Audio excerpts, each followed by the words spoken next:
La nuit tombait sur l'ancienne usine, enveloppant ses murs décrépits d'un linceul d'obscurité. Le nouveau veilleur, Pierre, franchissait le portail rouillé, son cœur battant la chamade. Il avait entendu les rumeurs, bien sûr, sur les accidents mystérieux qui avaient conduit à la fermeture de l'usine. Mais un boulot est un boulot, se disait-il, essayant de chasser les pensées macabres qui l'assaillaient. Le silence pesant qui régnait sur les lieux nés des guerres a apaisé son appréhension grandissante. Ses pas résonnaient dans les couloirs déserts, créant un écho lugubre qui semblait se moquer de sa présence. Pierre ne pouvait s'empêcher de jeter des coups d'œil furtifs par-dessus son épaule, comme si quelque chose de terrifiant pouvait surgir à tout moment. Le bâtiment semblait avoir une vie propre, gémissant et craquant sous le poids des années et des secrets qu'il renfermait. Chaque ombre paraissait bouger, danser, se contorsionner dans les recoins de sa vision périphérique. Au détour d'un corridor, Pierre crut apercevoir une silhouette furtive. Son cœur fit un bond dans sa poitrine. « Il y a quelqu'un » lança-t-il d'une voix tremblante. Seul le silence lui répondit, mais un silence chargé de tension, comme si l'air lui-même retenait son souffle. Il avança prudemment, sa lampe torche projetant un faisceau tremblotant devant lui. Les ombres semblaient se replier à son approche, mais il ne pouvait se défaire de l'impression qu'elles l'observaient, tapis dans l'obscurité. Les heures s'égrenaient lentement, chaque minute semblant s'étirer à l'infini. Pierre effectuait ses rondes mécaniquement, essayant de se convaincre que son imagination lui jouait des tours. Pourtant, les bruits inexplicables persistaient, des chuchotements lointains, des grattements dans les murs, le grincement d'une machine qui n'aurait pas dû fonctionner. L'atmosphère devenait de plus en plus oppressante, comme si l'usine elle-même cherchait à l'étouffer. Au fil des nuits, Pierre commença à remarquer des détails troublants. Des objets qui semblaient se déplacer tout seuls, des portes qui claquaient sans raison apparente, des zones de froid intense au milieu de couloirs tempérés. Il essayait de rationaliser ces phénomènes, mais la peur s'insinuait en lui, tel un poison lent et insidieux. Chaque soir, en franchissant le seuil de l'usine, il sentait un frisson glacé lui parcourir l'échine, comme si quelque chose de surnaturel l'attendait dans l'ombre. Une nuit, alors qu'il inspectait une ancienne salle des machines, Pierre entendit distinctement le bruit d'un moteur qui démarrait. Son sang se glaça dans ses veines. Il savait pertinemment que l'électricité avait été coupée depuis des années. Pourtant, le vrombissement s'intensifiait, accompagné du cliquetis métallique des engrenages. Paralysé par la terreur, il vit une ombre massive se dessiner sur le mur, comme si une gigantesque machine reprenait vie sous ses yeux. Les jours passaient, et Pierre sentait sa santé mentale s'effriter. Il commençait à voir des visages dans les reflets des vitres brisées, des mains spectrales qui se tendaient vers lui dans l'obscurité. La frontière entre réalité et cauchemar devenait de plus en plus floue. Il se surprenait à parler tout seul, à sursauter au moindre bruit. L'usine semblait se nourrir de sa peur, devenant chaque nuit plus menaçante, plus vivante. Un soir, en arrivant pour sa garde, Pierre trouva un vieux journal coincé sous la porte d'entrée. Les gros titres parlaient d'un accident tragique survenu des années auparavant, faisant plusieurs victimes parmi les ouvriers. Les photos en noir et blanc montraient des visages qu'il avait l'impression de reconnaître, des visages qu'il avait aperçus dans les ombres de l'usine. Un frisson d'horreur le parcourut à l'idée que ces âmes tourmentées puissent encore hanter les lieux. Chaque recoin de l'usine semblait maintenant abriter une présence malveillante. Pierre sentait des regards invisibles le suivre, des souffles glacés sur sa nuque. Les machines rouillées semblaient prendre vie sous ses yeux, leurs engrenages grinçant dans un concert macabre. Il lui arrivait de percevoir des murmures, des bribes de conversation d'un autre temps, comme si le passé et le présent se chevauchaient dans cet endroit maudit. Une nuit particulièrement sombre, Pierre décida d'explorer les sous-sols de l'usine, une zone qu'il avait jusqu'alors évitée. L'air y était lourd, chargé d'humidité et d'une odeur âcre de rouille et de décomposition. Ses pas résonnaient étrangement, comme s'il marchait sur un sol creux. Soudain, sa lampe vacilla, projetant des ombres dansantes sur les murs suintants. Il crut voir des silhouettes se former dans l'obscurité, des formes humaines distordues qui semblaient l'appeler. La panique s'empara de lui. Pierre courut à travers les couloirs labyrinthiques, son cœur battant à tout rompre. Les murs semblaient se refermer sur lui, le plafond s'abaissait. Des rires démoniaques résonnaient à ses oreilles, mêlés au bruit assourdissant de machines en marche. Il trébucha, tomba, se releva, continua à courir. L'usine tout entière semblait s'être éveillée, vivante et affamée, prête à le dévorer. Lorsqu'il atteignit enfin la sortie, haletant et tremblant, Pierre jura de ne jamais remettre les pieds dans cet endroit maudit. Mais même chez lui, dans la sécurité de son appartement, il ne pouvait échapper au cauchemar. Les ombres de l'usine le poursuivaient, s'infiltrant dans ses rêves, le hantant jour et nuit. Il commença à douter de sa propre santé mentale, se demandant s'il n'avait pas imaginé tout cela. Pourtant, chaque fois qu'il passait devant l'usine abandonnée, il sentait son regard peser sur lui. Les fenêtres vides semblaient le suivre des yeux, et il aurait juré voir des silhouettes se mouvoir derrière les vitres sales. L'usine l'appelait, comme si elle n'en avait pas fini avec lui. Pierre savait qu'il ne pourrait jamais vraiment lui échapper, que les secrets qu'elle renfermait le hanteraient à jamais. Le temps passa, mais les rumeurs sur l'usine ne cessèrent de croître. D'autres veilleurs vinrent après Pierre, mais aucun ne resta longtemps. Certains parlaient de bruits étranges, d'autres de visions cauchemardesques. L'usine devint une légende urbaine, un lieu que les adolescents se défiaient d'explorer lors de soirées arrosées. Peu savaient que derrière ces murs se cachait une vérité bien plus terrifiante que toutes les histoires qu'on pouvait raconter. Les autorités finirent par condamner l'accès à l'usine, prétextant des risques d'effondrement. Mais ceux qui vivaient à proximité savaient que la vraie raison était tout autre. La nuit, on pouvait encore entendre le vrombissement des machines, voir des lumières clignoter aux fenêtres. L'usine vivait sa propre vie, enfermée dans une boucle temporelle macabre, rejouant sans cesse les tragédies du passé. Pierre, quant à lui, ne fut plus jamais le même. Il devint l'ombre de lui-même, hanté par ce qu'il avait vécu. Il passait ses journées à dessiner frénétiquement les visages qu'il avait vus dans l'obscurité, à noter les sons et les sensations qu'il avait expérimentés. Ses proches s'inquiétaient pour sa santé mentale, mais il savait que ce qu'il avait vécu était réel, terriblement réel. Les années passèrent, et l'usine resta là, sentinelle silencieuse et menaçante. De temps à autre, des phénomènes inexpliqués se produisaient dans les environs, des disparitions mystérieuses, des accidents étranges. Les habitants de la région apprirent à vivre avec cette présence maléfique, à détourner le regard lorsqu'ils passaient devant ces grilles rouillées. Mais tous savaient que l'usine attendait, patiente et affamée.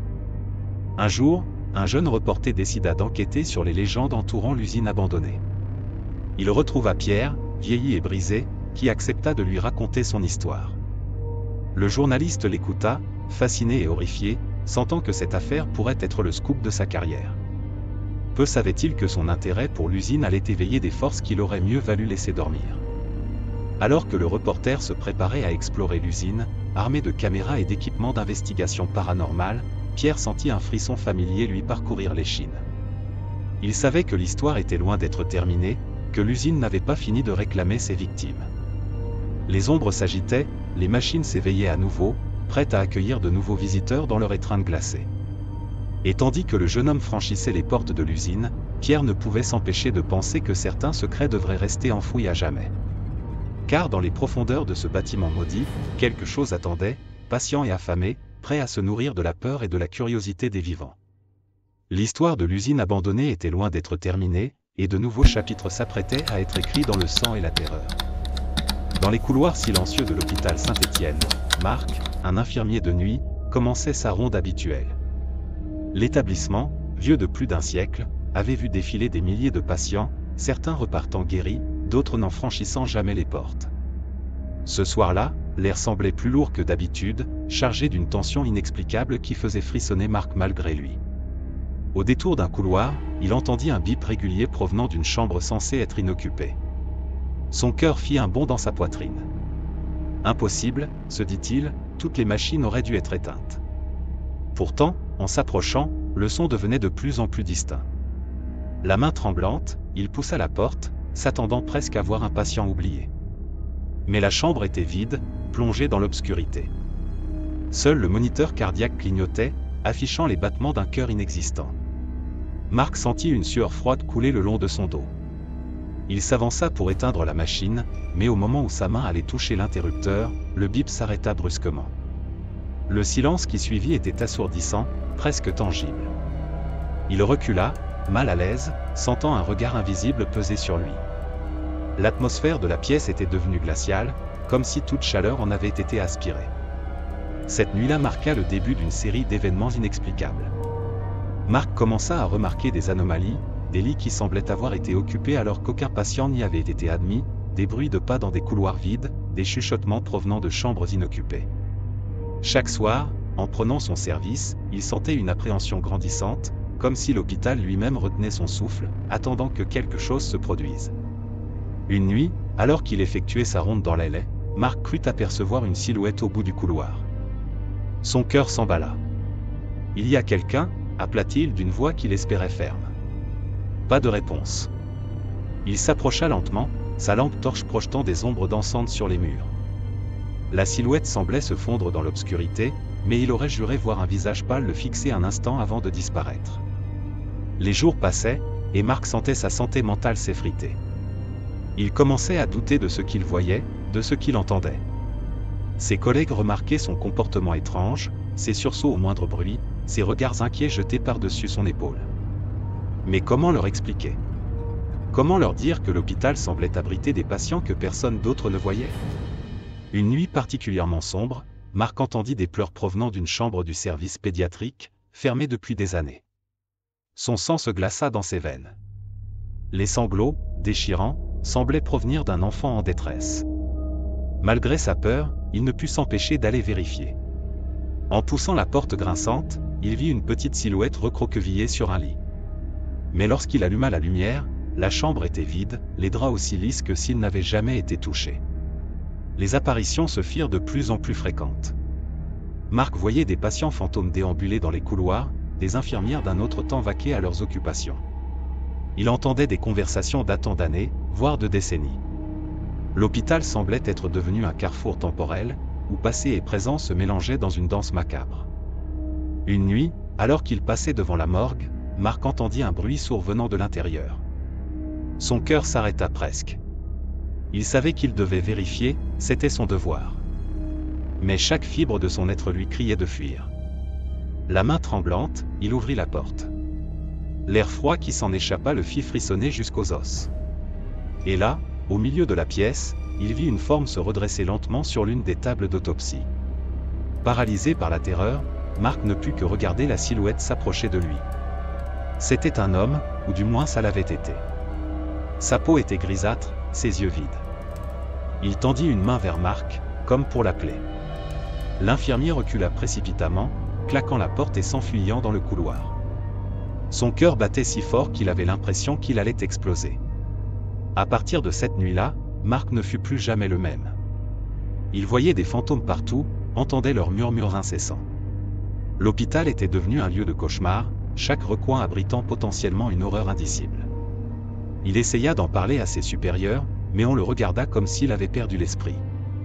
On lui suggéra de prendre des congés, de consulter un psychologue. Mais Marc savait que ce qu'il vivait était réel. Il commença à faire des recherches sur l'histoire de l'hôpital, découvrant des événements tragiques qui s'y étaient déroulés au fil des années. Des épidémies meurtrières, des accidents médicaux, des patients décédés dans des circonstances mystérieuses. Chaque découverte semblait confirmer ses pires craintes, l'hôpital était hanté par les âmes de ceux qui y avaient perdu la vie. Une nuit, alors qu'il était seul dans la salle de repos, Marc entendit la porte s'ouvrir. Il se retourna, s'attendant à voir un collègue. Mais ce qu'il vit lui glaça le sang. Une procession de patients fantômes, certains portant d'anciennes chemises d'hôpital, d'autres encore attachés à des perfusions spectrales, entrèrent silencieusement dans la pièce. Leurs regards vides étaient tous fixés sur lui. Marc voulut crier, mais aucun son ne sortit de sa bouche. Les fantômes s'approchèrent, leurs mains translucides tendues vers lui. Il sentit un froid intense l'envahir, comme si son âme même était aspirée hors de son corps. Dans un ultime sursaut de volonté, il réussit à s'arracher à leur emprise et à s'enfuir de la pièce, courant à travers les couloirs comme si sa vie en dépendait. Le lendemain matin, on retrouva Marc recroquevillé dans un placard, murmurant des paroles incohérentes. Ses collègues, inquiets, appelèrent une ambulance. Alors qu'on l'emmenait, il ne cessait de répéter « Ils sont partout, ils ne nous laisseront jamais partir ». Personne ne comprit de quoi il parlait, mais tous ressentirent un frisson inexplicable en entendant ces mots. L'histoire de Marc se répandit rapidement dans l'hôpital, alimentant les rumeurs déjà existantes sur les phénomènes étranges qui s'y produisaient. Certains membres du personnel commencèrent à rapporter leurs propres expériences, des objets qui se déplaçaient tout seuls, des voix mystérieuses, des sensations de présence inexpliquées. L'administration tenta d'étouffer l'affaire, parlant de fatigue, de stress, d'hallucinations collectives. Mais le mal était fait. L'hôpital Saint-Étienne acquit une réputation sinistre. Les patients demandaient à être transférés, le personnel démissionnait. Même les plus sceptiques ne pouvaient nier l'atmosphère oppressante qui régnait dans les couloirs, surtout la nuit. Un jeune médecin, intrigué par l'histoire de Mark et les rumeurs persistantes, décida de mener sa propre enquête. Il commença à passer ses nuits à l'hôpital, équipé de caméras et de détecteurs divers. Ce qu'il découvrit dépassa ses pires cauchemars. Des formes spectrales apparaissaient sur ses enregistrements, des voix d'outre-tombe résonnaient dans le silence nocturne. Mais plus il creusait, plus il sentait que quelque chose de plus sombre encore se cachait derrière ces apparitions. Comme si l'hôpital lui-même était une entité vivante, se nourrissant de la souffrance et de la mort qui avaient imprégné ses murs au fil des décennies.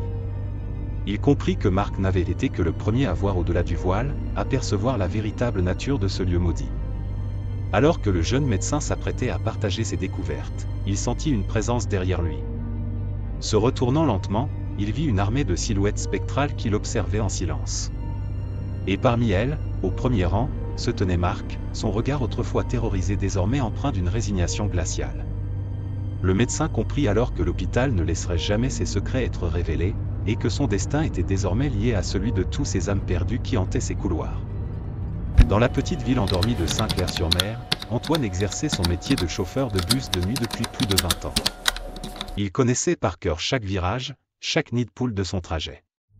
Les rues désertes et les lampadaires vacillants étaient ses seuls compagnons durant ces longues heures nocturnes. Du moins, c'est ce qu'il croyait jusqu'à cette nuit fatidique où tout bascula. C'était une soirée d'automne particulièrement sombre. Le vent hurlait, faisant danser les feuilles mortes dans un ballet macabre. Antoine effectuait sa dernière tournée, pressé de rentrer chez lui.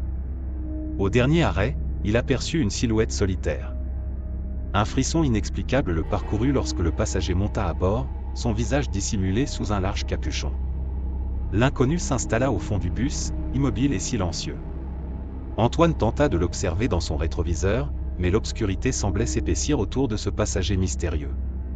Le trajet se poursuivit dans un silence pesant, uniquement rompu par le ronronnement du moteur et le sifflement du vent à l'extérieur. Au fil des arrêts, Antoine s'attendait à voir l'étrange voyageur descendre.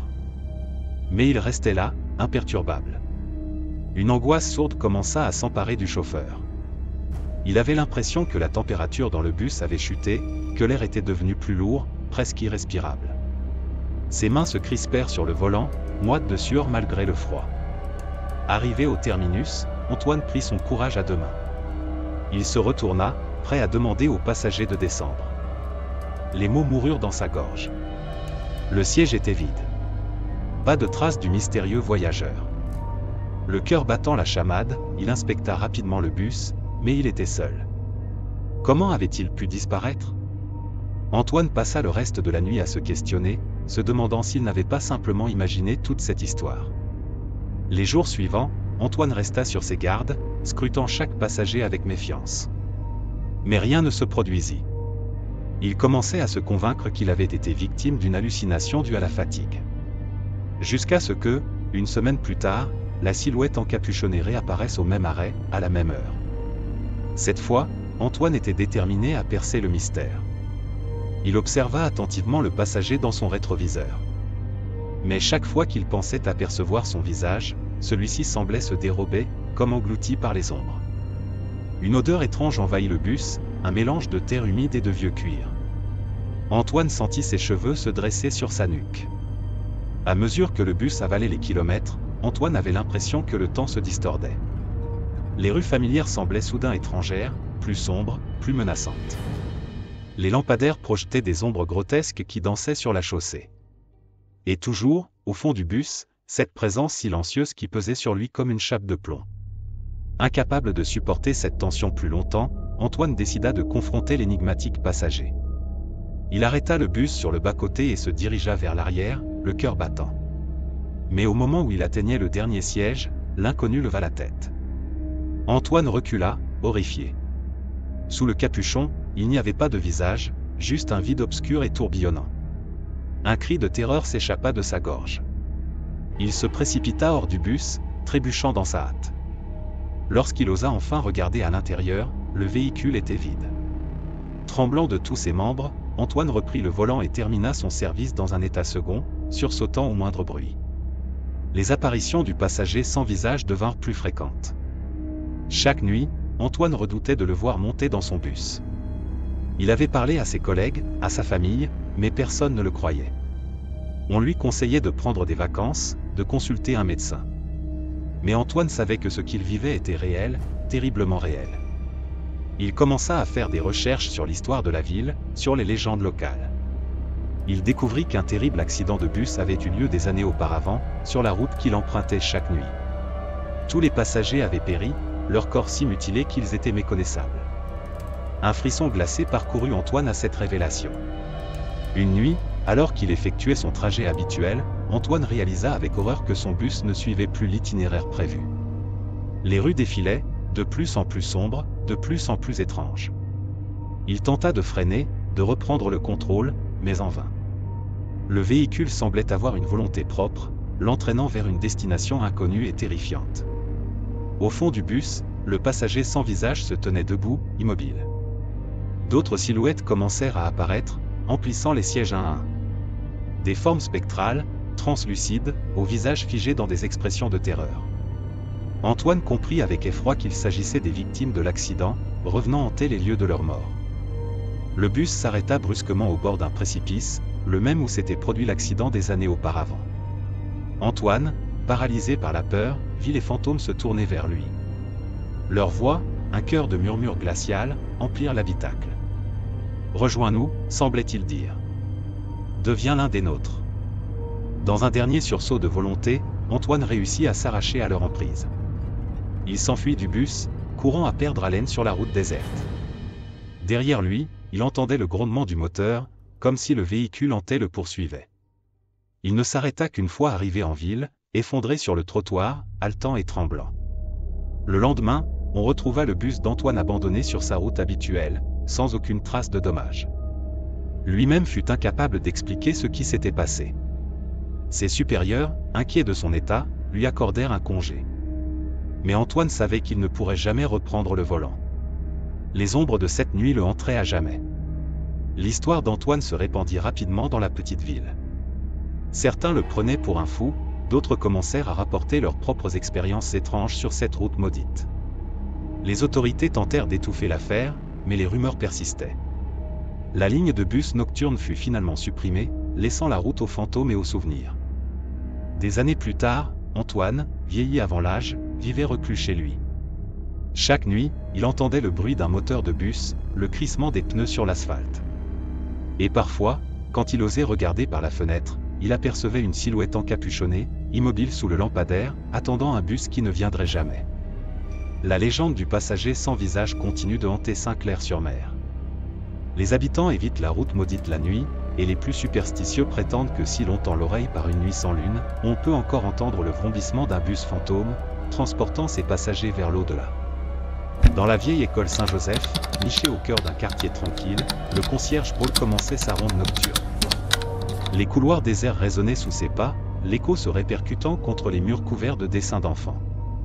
Paul connaissait chaque recoin de ce bâtiment centenaire, chaque grincement de plancher, chaque ombre projetée par les arbres du jardin. Du moins, c'est ce qu'il croyait.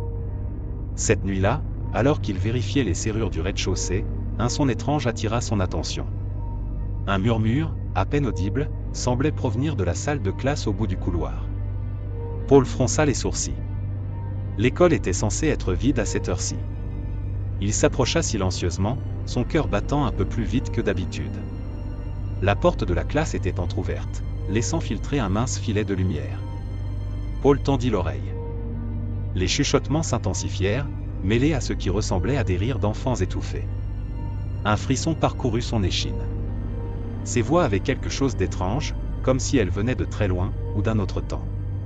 Rassemblant son courage, Paul poussa doucement la porte.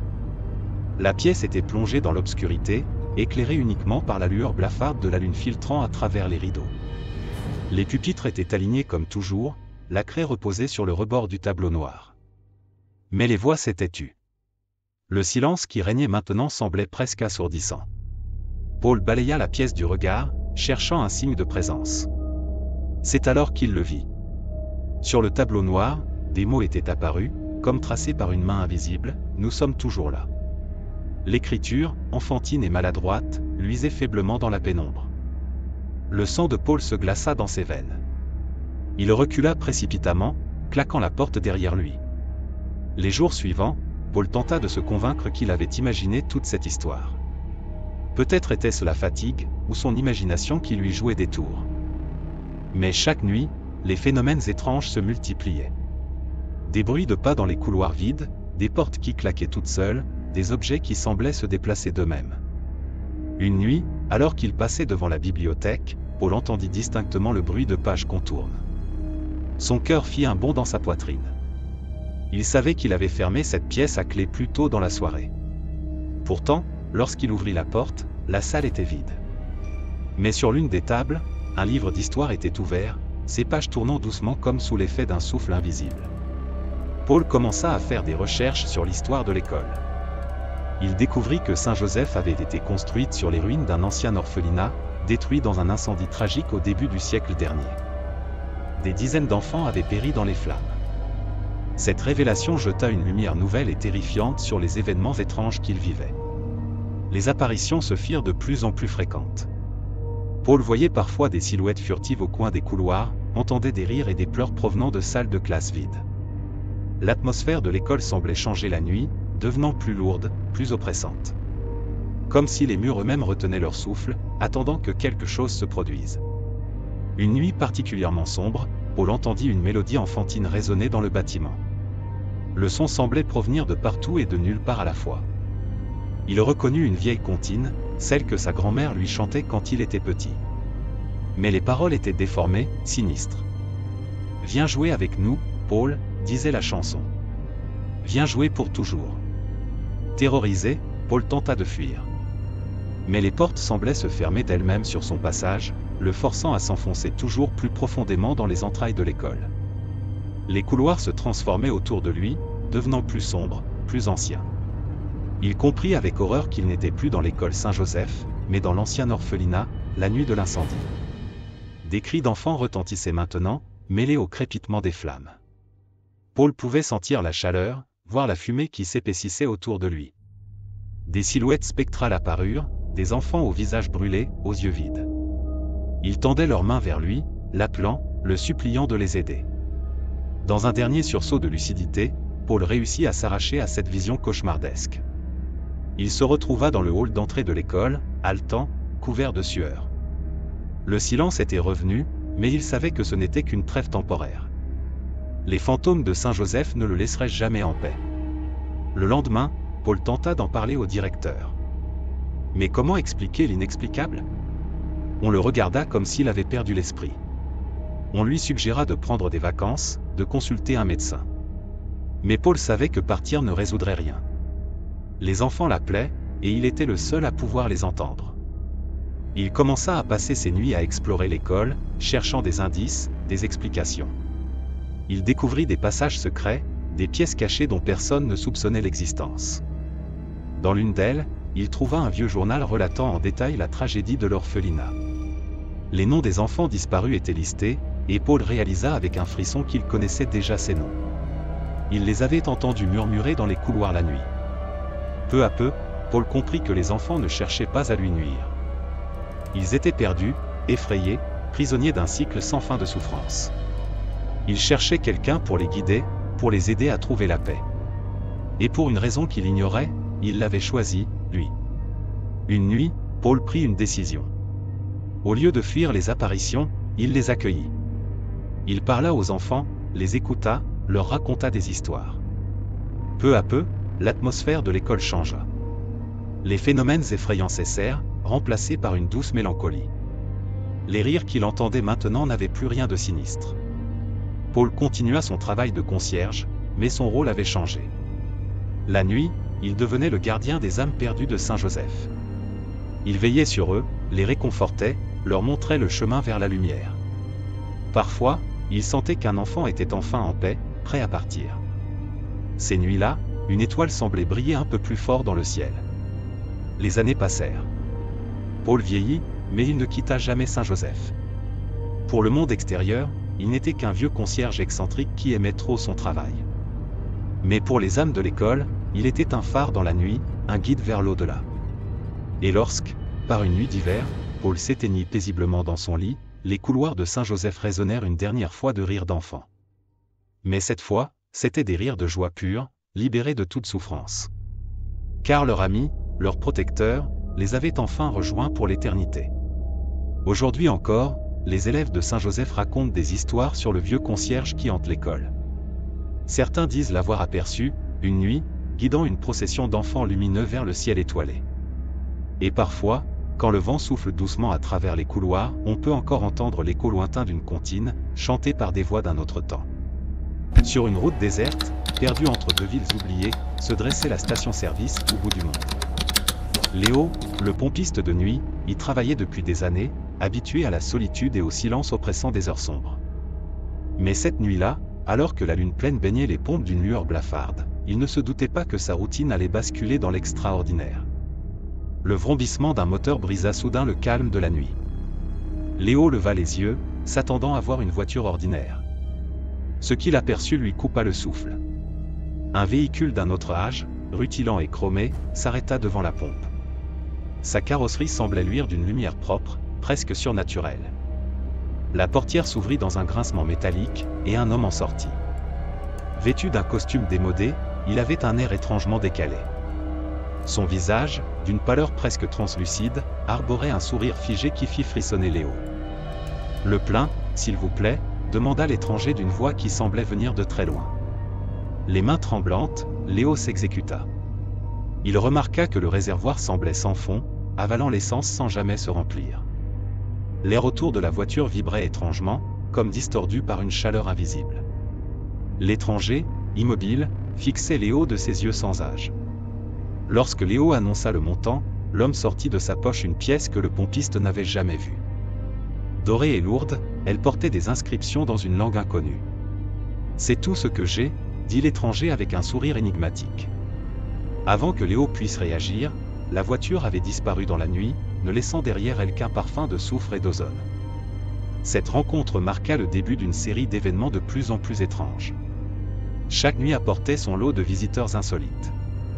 Des voitures d'époque révolue, conduites par des êtres aux allures fantomatiques.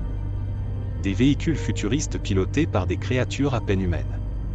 Tous s'arrêtaient à la station, au bout du monde, comme attirés par un phare dans la nuit. Léo commença à noter ses visites dans un vieux carnet. Il y décrivait les véhicules impossibles, les conducteurs étranges, les conversations surréalistes qu'il avait avec eux. Certains lui parlaient de guerres qui n'avaient jamais eu lieu, d'autres de découvertes scientifiques encore inconnues. Tous semblaient considérer la station-service comme un point de passage entre les mondes. Une nuit, une femme à la peau bleue électrique arriva dans ce qui ressemblait à une bulle de verre flottante. Elle demanda à Léo de lui indiquer la route vers l'intersection des réalités. Le pompiste, dépassé, ne put que hausser les épaules. La femme sourit tristement, comme si elle s'attendait à cette réponse, avant de disparaître dans un flash de lumière aveuglante. Peu à peu, Léo commença à comprendre que sa station-service n'était pas ordinaire. Elle semblait exister dans une sorte de faille temporelle, un carrefour où se croisaient différentes réalités. Les clients qu'il servait venaient peut-être du passé, du futur ou de mondes parallèles. Cette révélation, loin de l'effrayer, le fascinait. Il se mit à attendre ses visites avec impatience, avide d'en apprendre davantage sur ces univers inconnus. Il collectionnait les objets étranges que ses clients lui laissaient parfois, des pièces de monnaie impossibles, des technologies inexplicables, des livres écrits dans des langues qui n'existaient pas encore. Une nuit, un groupe d'êtres lumineux arriva dans ce qui ressemblait à un nuage de brume scintillante. Ils ne parlaient pas, mais Léo pouvait entendre leurs pensées résonner dans son esprit. Ils lui expliquèrent que la station, au bout du monde, était un nexus, un point de convergence entre différentes dimensions. Et que lui, Léo, en était le gardien involontaire. Cette révélation bouleversa Léo. Il comprit alors pourquoi il avait toujours été attiré par ce lieu isolé, pourquoi il n'avait jamais ressenti le besoin de le quitter.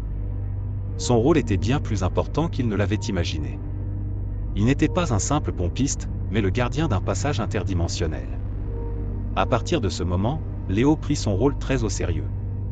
Il accueillait chaque visiteur avec bienveillance, qu'ils viennent du passé le plus lointain ou du futur le plus inimaginable.